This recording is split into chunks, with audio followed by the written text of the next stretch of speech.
හැමෝම සාදරයෙන් පිළිගන්නවා මගේ channel එකට. මේ වීඩියෝ එකේ නාගෙන ආවේ Married House season 6 පළවෙනි එපිසෝඩ් එක. ඉතින් මේක තමයි ඩැරල්ලාගේ අන්තිම අවුරුද්දේ පළවෙනි දවස. මේ අවුරුද්දේදී යාළට මුහුණ දෙන්න වෙන අභියෝග මොනවද කියලා අපි බලමු. ඩැරල් හිතනවා යා තාමත් නියම ලෝකයට මුහුණ දෙන්න සූදානම් මදි කියලා. ඉතින් ඒකට තමයි මේ අවුරුද්ද තියෙන්නේ.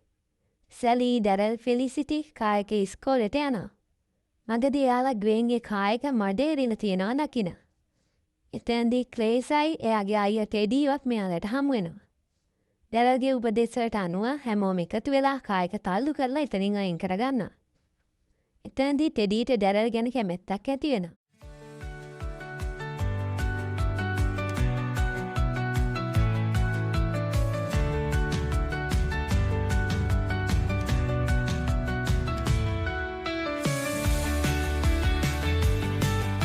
ටෙඩී ෆෙලිසිටිගෙන් අහනවා අර ගර්ල්ගේ නම මොකක්ද කියලා.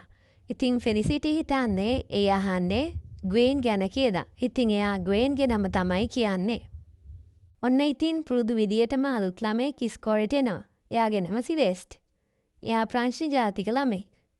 මේකෙදී එයා ඉංග්‍රීසි කතා කරන්න බෑ වගේ පෙන්නලා පොඩි විනෝදයක් ගන්නවා. මිස් ග්‍රේලින් 6 වෙනි වසරේ ළමයින්ගේ අනාගත බලාපොරොත්තු ගැන කතා කරනවා. ඉතින් හැමෝම තමන්ට වෙන්න ඕන මොන වගේද කියලා කියනවා. ටෙඩී එයත් එක්ක තේ වලට ආරාධනා කළා පොඩි දියුමක් ග්වේන්ට යවනවා. ඉතින් ග්වේන්ට ඒකට ගොඩක් සතුටු හිතෙනවා. එයා ටෙඩීට උත්තරයක් යවනවා. ඒත් ඇත්තටම ටෙඩීට ඕන උනේ ඒක ඩැරල්ට දෙන්න. නම් දෙක පැටළුනේ ෆෙලිසිටිගේ වැරද්ද නිසා. එයා ඩැරල්ටත් මේ වගේම දියුමක් යවනවා. ඒත් ඩැරල් ඒකට කැමති උනේ නැහැ. ඉතින් මේක දැනගත්තම ග්වේන්ට ගොඩක් තරහ යනවා. යා රිවර්ස් අතබයිනෝ. එතනදී ලොකු රණ්ඩුවක් ඇති වෙනවා.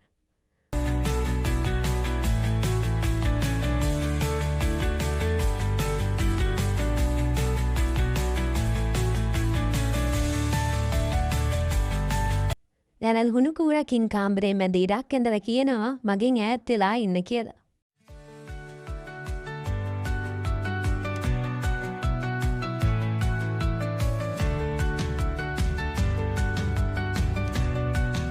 ඔන්න අන්තිමට Married House වල හෙඩ් ගර්ල් විදියට ඩැරල් පාත් වෙනවා. ඩැරල් හිතනවා යාගේ ඩිපියුටි වෙන්න හොඳම කෙනා ග්වෙන්ඩලින් කියලා. කවුරුත් ඒකට පුදුම වුණත් ඩැරල් දන්නවා ඒ ගත්තේ නිවැරදි තීරණයක් කියලා.